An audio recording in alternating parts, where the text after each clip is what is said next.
Hello, konnichiwa. I hope that's Japanese for hello.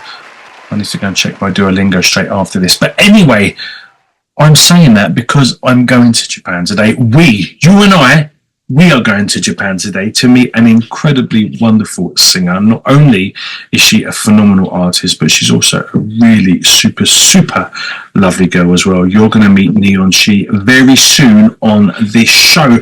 But firstly, I really need you to play her music. No, I find it very difficult to speak today. I need you to hear her. So we're going to go and listen to Seasons. This is NEONshe.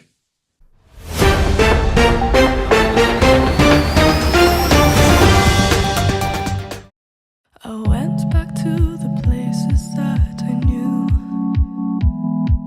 the places that I knew before I met you. It was no surprise that it all looked the same, but I was looking through new eyes.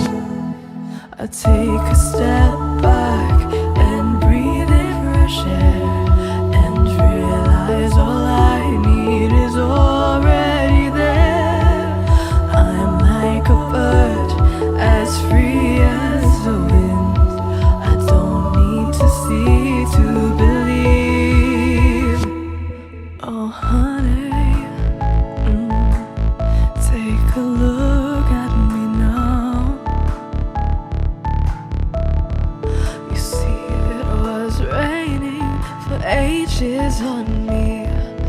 How about you?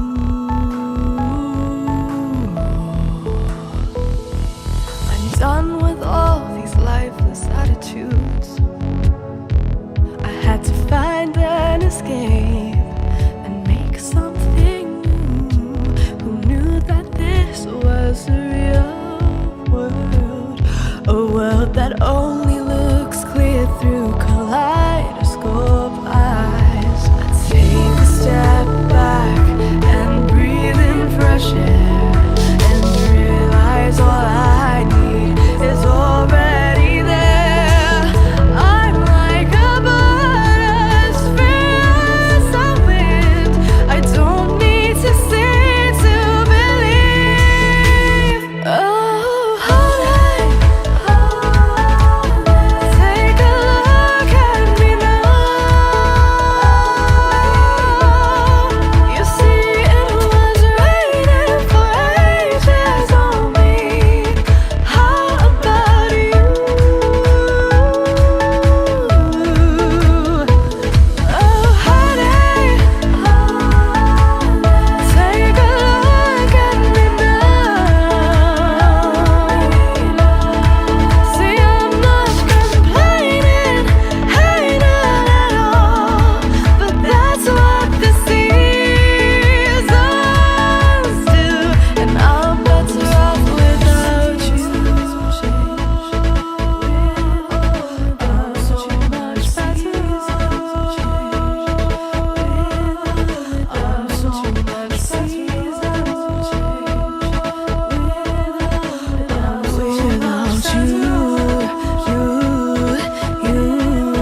a voice. I know you are desperate to meet her, but you can't yet. I'm so sorry, because I'm going to quickly now take you to a Jaden Show commercial break.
Hey guys, I wanted to take this opportunity to let you know about the Jaden Show commercial break starting now.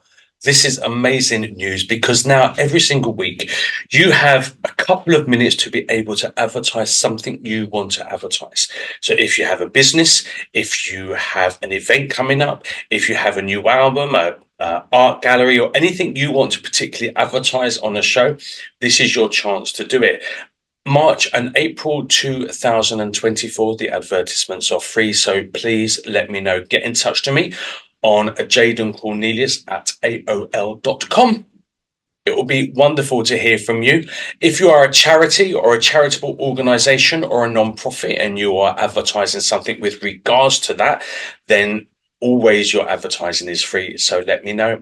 You will need to send me between a 1 and 2 minute video around that time, if possible, something that you want to advertise, and I will fit it into this spot. Get on. I'll see you soon. Take care. Bye. Are you ready? I know I am. I'm super excited to introduce you to today's wonderful, wonderful special guest, the amazing NEONshe. NEONshe, welcome not only to the Jaden Show, but to Mexico as well. How are you, lovely lady? I'm very good, thank you. I've actually always wanted to go to Mexico, so I can kind of tick it off my list now. Yeah, you're kind of, yeah, well, you know, you've got a friend here now, so even more. Yes, right? So absolutely. Sweet, holiday sorted. And my brother's wife is Japanese, and so I've not been to Japan, so, and my nephew's not yet half Japanese. So no, this is my plan. When I grow up and singers actually make money, maybe I'll get to go. Yeah, absolutely. And let me know when you come out as well. I'll show you all the best places in Kyoto. Absolutely. Now, I'm not being rude because it wouldn't be like me, but you don't really have a Japanese accent. Well, that's because I'm British. Oh, where are you from, innit? I was raised on the Isle of Wight. Do you know the Isle of Wight? Really? I love Needles, Black Gang Chine. Yeah, man. Yeah. Bloody love the Isle of Wight. For those who've never been, well worth a visit. Get your little ass over there on that boat. Absolutely beautiful part of the world. Yeah. I mean, the boat itself is magic, and then the island is just, it's so peaceful. The people are so nice. There's so much to do. There's great music festivals as well. It was a really great place to grow up. So I feel very lucky. So, Japan, how, why, where, when? Tell me. Yeah. Well, where do I start? So I actually lived in Tokyo before. I'm living in Kyoto now. And I originally went on holiday. The first time I went on holiday to go see Owl City live. He had just come out with a new album, and I have loved him since I was like 12. Like he's one of those musicians that I can say he like saved me. Like, he got me through some really hard times. So he means a lot to me. His music means a lot to me. And so when I saw he was playing in Japan, I actually had a friend, I had a link in Japan. So I was like, okay, I'm just gonna go and see. I didn't have any intention of like, what was gonna happen, but I knew, to be honest. When I was on the airplane, I saw the mountains, I saw so much like untouched nature, and I was like, oh, like I want to live here. I was fresh out of university at the time. I was about to graduate, I think. So I just saved up some money for a ticket. I got myself the working holiday visa, and I was off. And I think I was like, I'm going to go for like 6 months.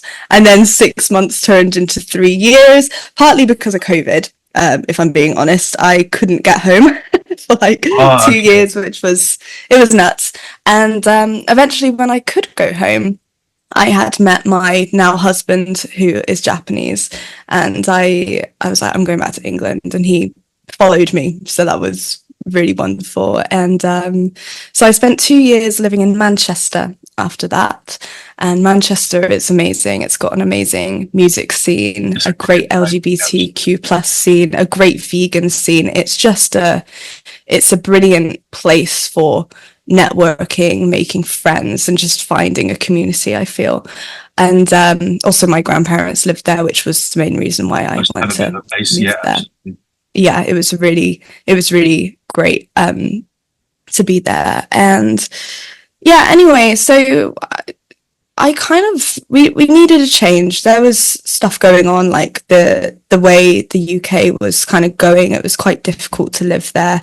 You probably know, like, and still is going. And still is. I feel very blessed to be able to live here in Japan, and specifically Kyoto, where it's a much slower life. And I'm guessing they look after their elders, right? They really do. They've got a really, I mean, it's so ingrained in the culture as well, like, to respect the people who are older than you. It's just, even the way that you will speak, the type of language that you use, there's this real system of like hierarchy, whether it's age or job. And sometimes it's really lovely. Sometimes it's a little bit difficult, like the cultural difference. But yeah, they really look after their elders here. And so I moved to Kyoto back in, when was it?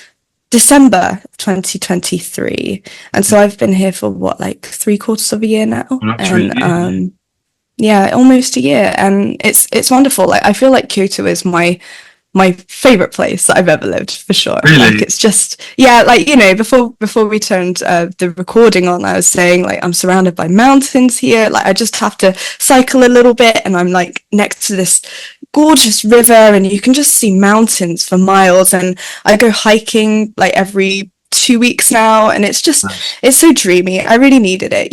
Like, when I was living in the UK, my mental health was really declining, and my physical health. I've had a bit of a struggle with chronic pain, and since coming to Japan, slowly but surely, I've been able to work out what's going on more. The healthcare system's really reliable here. There's a lot of accessibility for lots of different things. So I've been able to really, just like look after myself better. And as I said, like, it's a blessing. It really is to live here. Do you ever miss the UK? I miss the food. I miss chips. I know. I miss gravy. Yeah, I never thought I'd ever live to say that I would probably sell a kidney for a tin of Iron's baked beans. Yeah. Like, yeah, they just don't make the same anywhere else, do they? And Weetabix, like the most random thing. No! Oh my God. My friend, I've got a lovely friend, and she's just kind of sent me a rescue package from Canada. She found Paxo stuffing. So if I ever decide... Stuffing? Paxo stuffing, she found Weetabix, bird's custard, and what was it? And beans. So, that just sounds amazing. I totally understand. Like, I think... gold in the world couldn't pay for that for me now.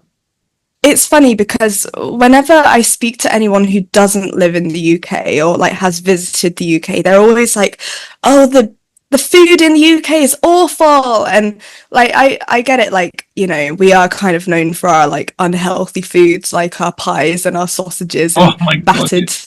battered pea fritters and all of that. But Everything you're talking magic is to me now. yeah, I love it. Like I miss that a lot. But I, you know, of course I miss my friends and my family. I mean, it's very like me to just go straight for food, but I miss my friends. I've had to start completely from scratch again, and I'm really lucky. Like I have a really great group of friends, but I don't really have any like British friends here, so it's been a big change for me, for better and for worse. I miss a lot in the UK, but ultimately, as I said, like my quality of life here in Japan is just so great, and I feel very lucky, like waking up here every day. Mate, how is your Japanese? Hey, I'm struggling with Spanish. I mean, I can pretty much get myself through the conversation, but you know, Japanese is a whole nother ball game. I started doing it on Duolingo, Oh, yeah. and then kind of capsized when it started getting me to recognize the symbols. Yeah, it's a lot, isn't it? Like, I think Japanese is kind of the opposite of English, if you know what I mean. I feel like I've learned a little bit of Spanish. I've probably forgotten it all now, but I've really felt there was, especially like grammar wise, some words are quite similar. Like, I feel like because we're all in this same, not in Mexico, but like the language origin Yeah, is Latin from origin. Spain, right? So the Latin origin, there's a lot of similarities. Yeah. It still takes a lot of time to just get the basics down, like with any language, though, I feel. I feel like Japanese is kind of, in that respect, like similar to maybe like Korean or Chinese. Like, I feel like when you've got languages that are close by to each other, although the writing systems are completely different, things like grammar are much easier if you're coming in from like a Korean perspective or a Chinese perspective. Also, Japanese has Chinese characters, which is really difficult. There's like over 2,000 of them. You've got to learn the first two writing systems first, which is hiragana and katakana. And they both are used for different things. And then once you've got that down, you've got to start learning kanji, which is the Chinese letters.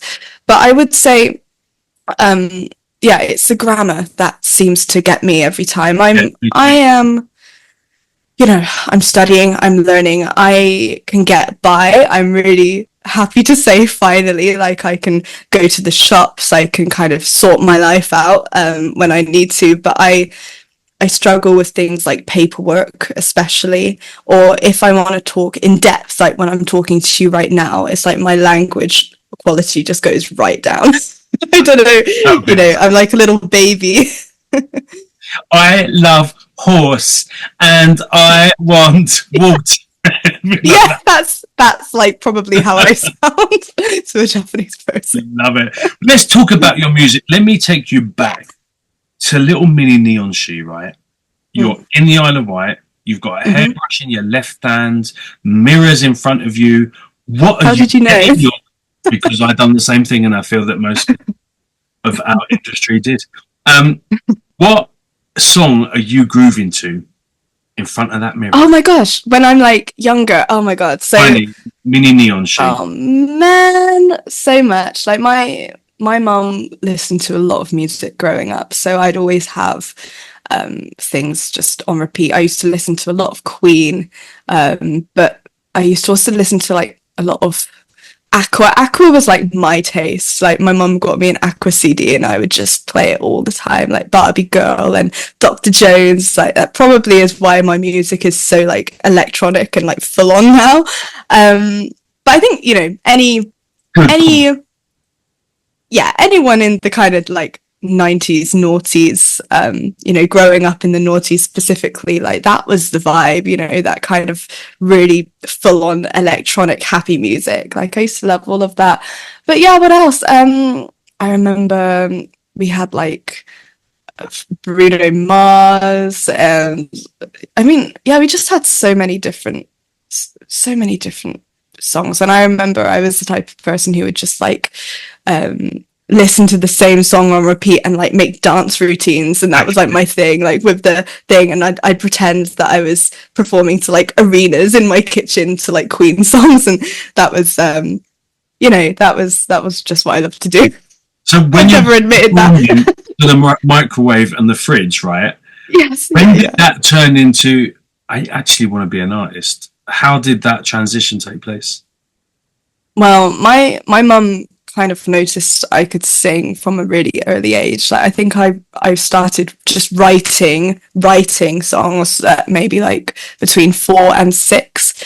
My dad is also a musician, and I've got lots of musicians in my family, so I was always kind of brought up around people playing music, and so it was kind of, it just kind of happened very naturally. But I was in like this recorder group, just I was doing all kinds of clubs and music lessons especially, and I was in this recorder group, and the leader was like, okay, we need someone to sing, and me being me, my hand just like shot up and was like, I want to do it, not really knowing if I could sing or not. And they were like, okay, well just sing this bit, and I sang it, and they kind of like looked at each other and they were like, okay, and they like took me into this other room. They were like, we want you to perform your own song, and the lady's son was the pianist, and he like came downstairs like, try this song. And then I think within like a couple of weeks I was just so I was in the church growing up, and I was in the church singing Abba Father, and then that was like the first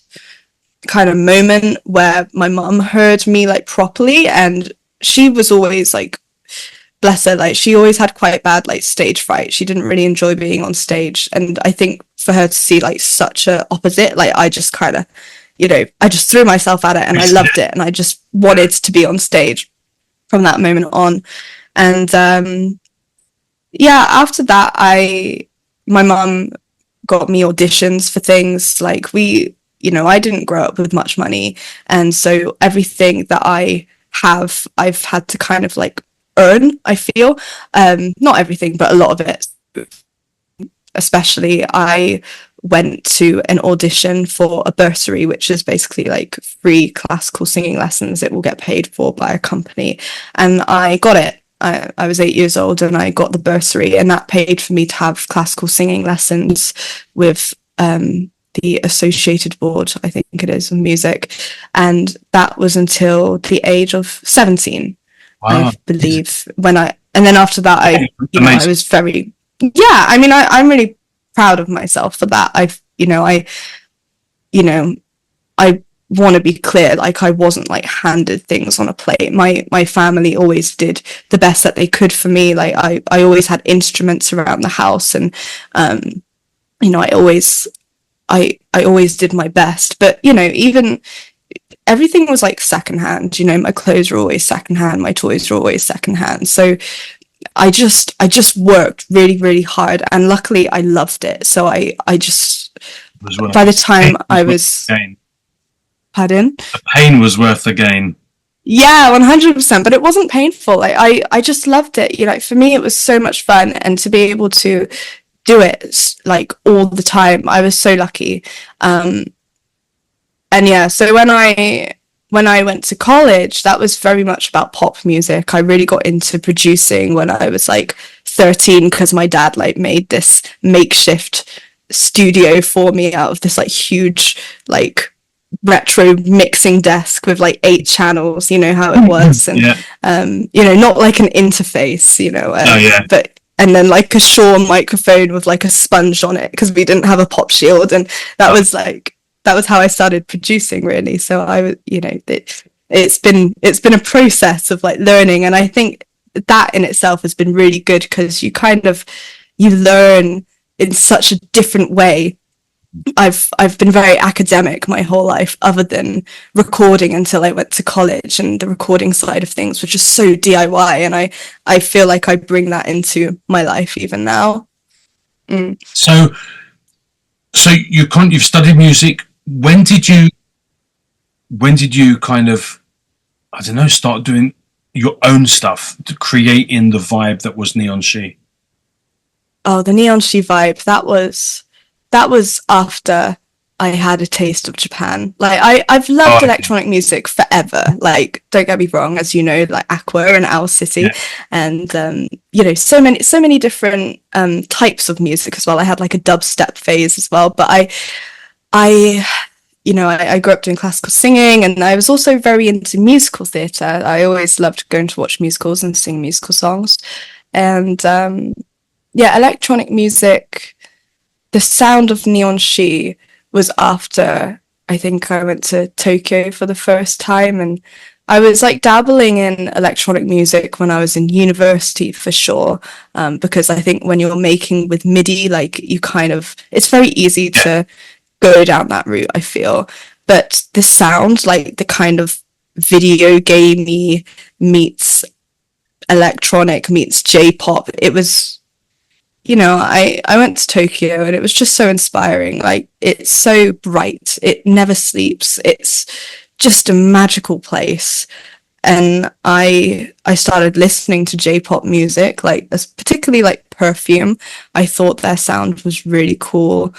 And and Capsule as well. That I think they were like more famous in maybe like the 90s. And they kind of inspired me. I was like, this is a sound that I really love, and I could listen to this all the time. And I had spent a lot of time trying to like work out what my sound was. I've done so many different types of genres in my time, but I think this is like my ultimate favorite, and I've so far stuck with it. So, how are you being received in Japan? I am being received. It's really interesting because I don't know anyone who's doing what I'm doing, to be honest. So I feel like I'm this little newbie in this new town, and especially in Kyoto, like everyone is so relaxed here. So I feel like, you know, just rocking up with pink hair, and then I go to events wearing like full on like kimonos and yukatas. Like it's different to what I think many other people are doing when it comes to music. Like the culture here is to try and fit in, and that's really lovely. I think in a lot of ways it means that there's this kind of uniformity and respect. Like everyone respects everybody, and everyone wants to just make sure they're not inconveniencing everybody else. And I think that's really lovely, and I think a lot of other cultures could take note from that. But on the other side, it's when you do stand out, it's a very mixed bag. Most people that I've met have really loved what I do with NEONshe, particularly the look and the visuals. I have been invited to quite a lot of events where they'll be like, can you please come and wear a kimono and we're gonna like take photos, and that's been really cool because that's what I really love to do. I love going out and meeting people. I love hearing people's stories and just experiencing cool stuff. You know, I think this is the place to be experiencing cool stuff. So to be invited to things for who I am and what I like, that's just so cool. Okay. Yeah, I think that sums it up. Oh my gosh, sorry, 1 moment. Okay. That's amazing. So what is happening for NEONshe at the moment? What are you working on right now? I have an album out on Friday, so I'm really busy at the moment. Yeah, it's crazy. So I have been working on this album for about a year and a half now, I reckon. Did you write this? All of it's written by me. It's 16 songs, all produced, mixed, recorded. The only thing I didn't do myself is the mastering, because that is just another ball game for me. I have no idea. So I have an amazing producer friend who does that for me. And yeah, the album's called Butterfly. It's a story of transformation and healing. As I mentioned earlier, when I was living in the UK, I was really struggling with chronic pain and mental illness, and it just reached a point where I couldn't put it off anymore. I developed panic attacks, and it was kind of like the beginning of a new beginning, if you know what I mean. It felt like rock bottom, and it was tough. It was really tough, and I had to go into therapy. I had to find a new way to live, basically. Like the way that I was just going about life wasn't working for me. I was in pain every day. I was just self-sabotaging. I was so horrible to myself in my head. And I had to just learn to be much more gentle and much more kind. And just think like, you know, when I talk to other people and when I talk to my friends and, you know, anyone, like I wouldn't ever dream of talking to them the way that I spoke about myself. Yeah. And there were things outside of my control going on.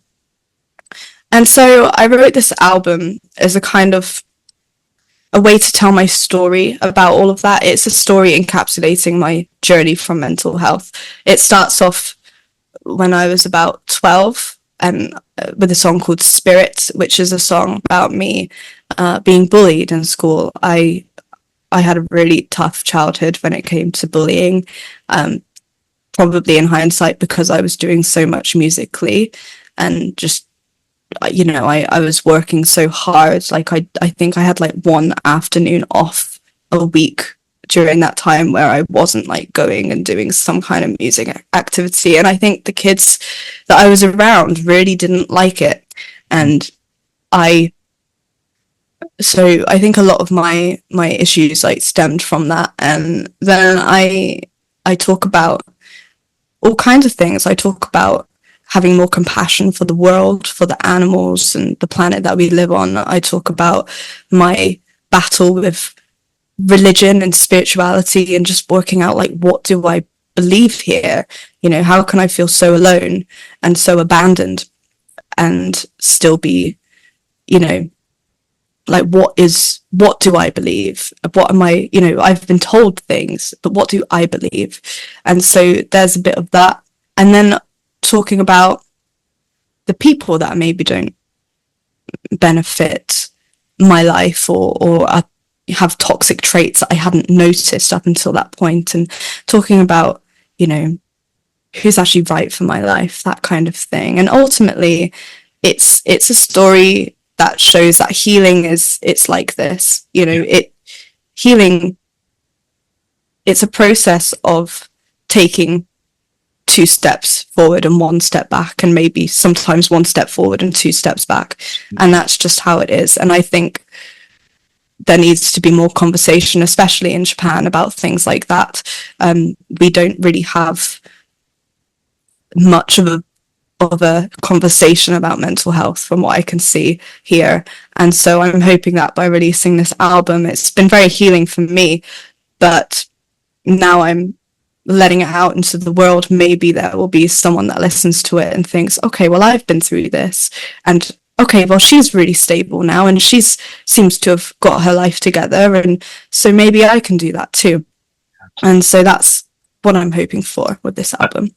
Amazing gift. Bloody hell, mate. Yeah, and I can pretty much mirror 99% of everything you've been through as well, with my mental health, having you know, like an autoimmune disease that has put me in chronic pain for many years, and going through the church and my battle with my sexuality, my spirituality, my religion, and feeling so desperately abandoned when I was really praying to everything. Yes. One person's bloody listening. Oh my god! Yeah. Just anyone. Yeah. So, Ganesh, are you listening, Ganesh? Anyone out there? yes. Which one? Anna. So yeah, totally. Amazing work that you're doing, and definitely through your music, which incidentally is amazing. What does the future hold? What are your plans apart from world domination? Well, I have I mean it's a good aim, isn't it? I would like to be continuing making music, of course. I've got a few collaborations underway. I'm working with some Japanese musicians I've got a group called Hammonds, who are two of my friends here in Kyoto. They are great musicians, and I've got a song with them that's going to be coming out after the album has had a bit of time to stew. And I've got another collaboration with a fabulous producer on the Isle of Wight. And so that's going to be like more of a dance track. So I'm really excited about that. Right. All about the Isle of Wight. So I'm hoping to give it a big push on the island. That would be really fun to hopefully, reach out to my old friends and my old like music contacts. I want to be going to more events. I want to be spending more time with my guinea pigs, and I actually want to be performing on stage. That's the one thing I haven't really gotten the hang of yet here in Kyoto. When I was in England, I was in the LGBTQ plus scene because I'm bi, and it was amazing. I was just gigging all the time. I was doing all of these pride events and meeting just the most amazing, colorful, and just cool people. And I haven't really found that here yet. I want to get into the LGBTQ plus scene again here, which I am doing. I actually am working with some people who are doing LGBT films here in Japan, and I'm going to be doing the sound score for their documentaries. So that's really fun. I'm really excited about that. But ultimately, like, I just want to be on stage. Like, I feel like, okay, I've been singing, I've been making this music, and it's all really exciting, but please get me back on stage. Like, I just want it more than anything. So that's the aim. Now, people, obviously, we've heard your music. We've got a bit more of your music to come. Where can people find you? Because you're all over social media, young lady. Yeah, I love it. I have a lot of fun just making stuff. Like, I know that there's this thing like, oh, you have to be a content creator, but it's so much fun. Like, it's creation, it's art. Like, just have fun with it. I am on Instagram. I do a lot of like my more kind of clean cut stuff there, like my nice photo shoots and whatever kind of looks aesthetic like that goes onto Instagram. I've got my more like silly stuff on TikTok, which involves my guinea pigs a lot more, and as long as they have food and snacks, they're pretty happy to be in the videos, so that's great. I'm on YouTube doing more long form videos. I do a lot of get ready with me videos when I'm like going to events or I've got music coming out, and I'll like answer questions about what's going on regarding the project. I'm on Threads. I don't do Twitter, X. It's just way too toxic. So I'm on Threads, which seems to be a much gentler community. And where else? Is that all of them? Is that all the socials? Facebook. Facebook, yeah. Oh my gosh, I actually just made a new Facebook group called the Neon Lounge, which is basically like, it's exclusive. You have to like, have to not be invited, but you have to like, you can't just look at what's going on there. It's like an exclusive group. Yeah, I'll give you an invite. I think we are. I'll think about it now. I'll think about it. Let me sleep on it. No, of course. I show you my dog with two legs. I think we've kind of. Oh my god, your dog. Yes, actually, so I have a segment on there which is Fluffy Potato Friday, which is all about my guinea pigs, because they are fluffy potatoes, and I just talk about them, and I give updates on how they're doing and show the cute photos and videos, and I also leave it open in the comments for people to like share their pet photos as well. So I'd love to see some photos of your little T-Rex puppy. That would be so wonderful. Yeah, I've got quite a few little critters. I've got one scratching my leg now. Actually, Hush, come and say hello to NEONshe. You said you have like 26, 27 animals? This is my little old man. So, hello, beautiful. He wasn't very well. He was nearly dead when I got him because he was very sick. No way. And now he's my little grumpy. But now he's gone blind pretty much. And he's got a heart condition. He's 14, so he hasn't got long left. Oh, bless him. So that's why he can come on live now. Isn't it, Bob? Oh. So, and he looks so fluffy as well. I bet he's great for cuddles. But it's quite funny. He just walks into the green screen and hits his head on the bed and trips over his flip flop. And I'm just like, oh my God. dude. Oh gosh, I guess you have to be like extra I have to get a torch and I have to shine a light in front of him on the floor and guide him. Oh, bless him. So he can perceive light. Yeah. But he can't see. I see. But he can't see. Yeah, he's just got. Oh, I think he's bless him. got cataract. Is it when the eyes go white? What's that? Is that cataracts or something? I'm not sure, but I do know that blindness is kind of a spectrum, isn't it? Like it's very rare that you have a fully blind situation. Like there's usually like something, whether it's light or you know, like a bless him. So do you have like a sanctuary? Like is that like I at the time I was doing okay, and I thought, well, I can't. There were so many dogs in Mexico and cats that were adoption. Like it was, I'm such a wuss, mate. I'm such a wuss. No, not at all. So I'm like, okay, I'll take that one and make it better. And then so what I did, I had more money than now. I'm kind of screwed. But back in the day, I had a little bit more money. I was spending it all on animals. And I was like, right, easily done. I was a big fan of the Best Exotic Marigold Hotel movies. They were like my favourite movies. If you haven't seen them, Maggie Smith, I've never seen it. It's really beautiful about all these retirement people that go and live in India. Really super beautiful movie. Actually, you should watch it. And it was called the Best Exotic Marigold Hotel for the Elderly and Beautiful. And because one of the popular flowers in Mexico is a hibiscus, I created the Best Exotic Hibiscus Hotel for the elderly and beautiful. So I just went, right, I'm going to give them a forever home. If I can get like 20 off the street, that's the next 20 have got more chance of finding a home. I can't. Yeah. Thing is, because I'm a bit of a sap, if they're with me for more than 6 months, they're my baby and you ain't taking them. Yeah. You can't take them by. The whole rehoming shit. Because like you can't. I think that's very easy though. Like I think I would be the absolute same. Like, and I was 100%. On my own. So you know, in reality, I went through and have been going through some really dark times in my transition of kind of being in Mexico on my own and stuff like that. And for me, they saved me more than I ever saved them. And I did save them. Don't get me wrong. This little boy is one of my biggest successes because he was in a really bad way. But I think they really did save me. Like really, I don't think I probably would have been here without them. That's the truth. You know, I completely second that. And the reason I am still here and didn't go back to the UK was because, you know, like what most people think, animals aren't really that much of a commitment. They are a commitment. They're really are. Commitment minimum. So I can't just go, fuck it, don't like Mexico anymore. I'm on my own. Don't know what I'm doing. I'm going back home. I can't. Yeah.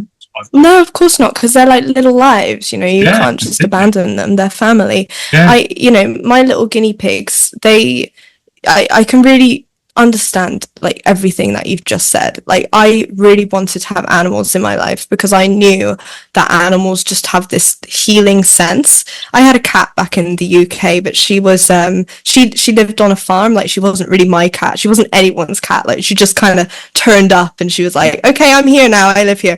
And she was, you know, she was my baby. She healed me in a lot of ways. And when I came to Japan, I was like, I can't be without someone fluffy and loving, squishy and just, you know, someone who will just give you unconditional love.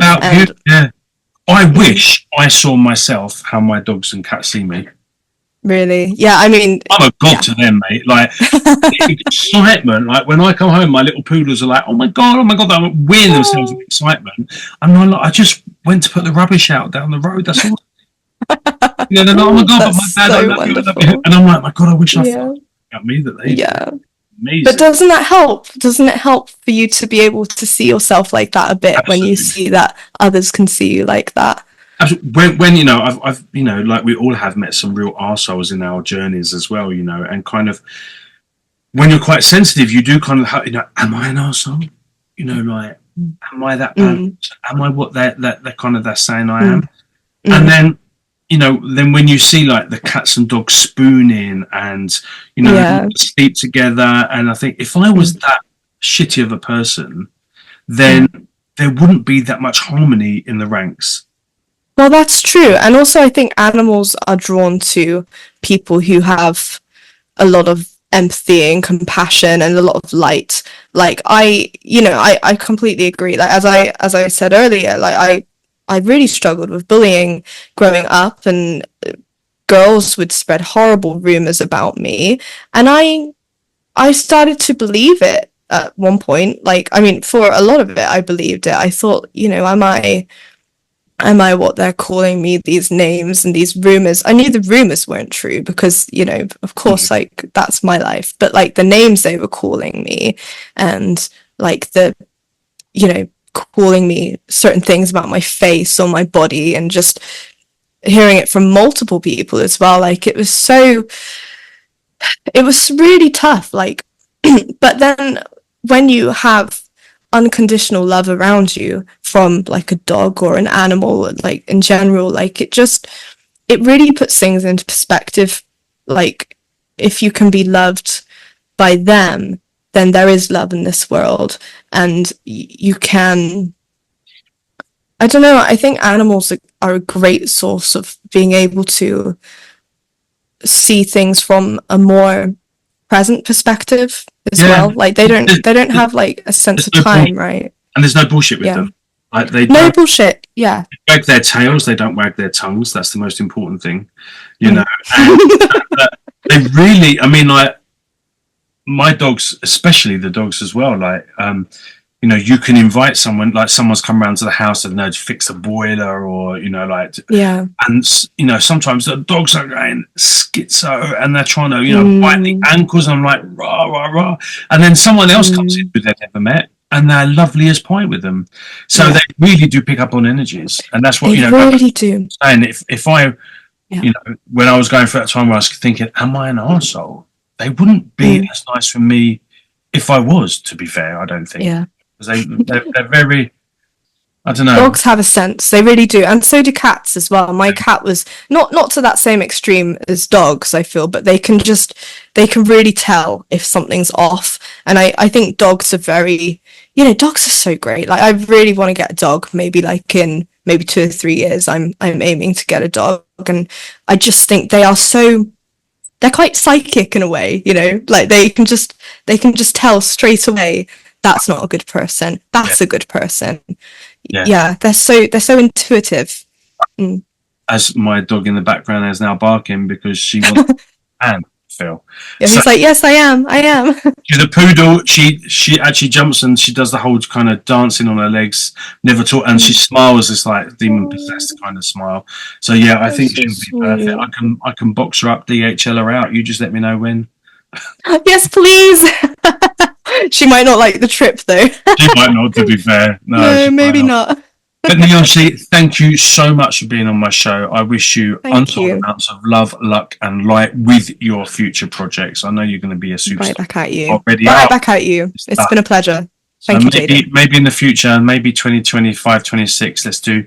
I'm a classical crossover singer, although I do more pop. Ooh. So yeah, that's fun. So maybe we could do a collab in the future as well. Oh my god, I would love that. Yes, let's keep in touch. Let's throw some ideas. Absolutely. Let's do it. Neonshe, thank you so much. People at home, you know that before you're finished your Chinese takeaway and your can of Coke, that you do need to be following this young lady on all of her social media platforms. Go and check her out. And I'm guessing your music's available on all like download and streaming stuff as well, right? Yes. Yeah, wherever you listen, you'll be able to find it. Fantastic. Go and sort it out. Go and follow her. Go and share. Go and like. Go and comment. Go and just do everything to support this young lady. Thank you so much, my darling, for being part of the Jaden show. We'll catch up again very soon. Thank you very much, Jaden. Thank you for having me. You take care. Bye-bye. Thank you. How bloody amazing is that girl? I know you're going to be going and following her on her social media platforms ASAP. Not just because she's an amazing singer and an amazing artist and an amazing human, but also because you want to find out what's going on with her 3 guinea pigs. I know that's one of the reasons why I'm already all over her social media, because I think she and her guinea pigs are super lovely. Please go and follow her. Please go and show her some love and support. She's got an amazing voice and she's such a beautiful girl. Go and show some love. While you're there, you can also check me out on my social media platforms as well. Thank you so much, NeonsheE, for being part of my show. Thank you so much, you beautiful people at home, for watching. Please don't forget to like, to comment, to share, to follow, to subscribe, to share with all your friends and even your enemies, because maybe, in fact, most likely, they won't be your enemy once you've introduced them to NeonsheE. That's all I'm saying. It's worth a try, right? Don't forget to come back and join me next Sunday on The Jaden Show for another incredible guest. I'm already excited to be sharing with you my guest next week as well. You take care. Have a wonderful, productive and safe new week.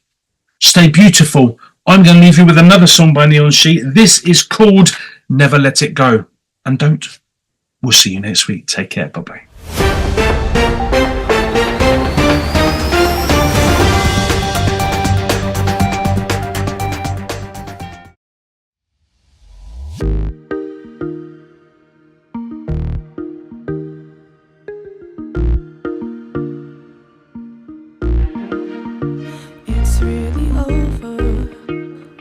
On the path, finally closure for what has passed. It took a long time, but I got through. It wasn't easy, but now everything's brand new. So don't let go of this feeling. Never let it go. So don't let go of this feeling. Never let it go. Made of stone so alone, I was in the dark, lending out fragments of my heart. But now I'm holding all the pieces. So don't let go of this feeling. No.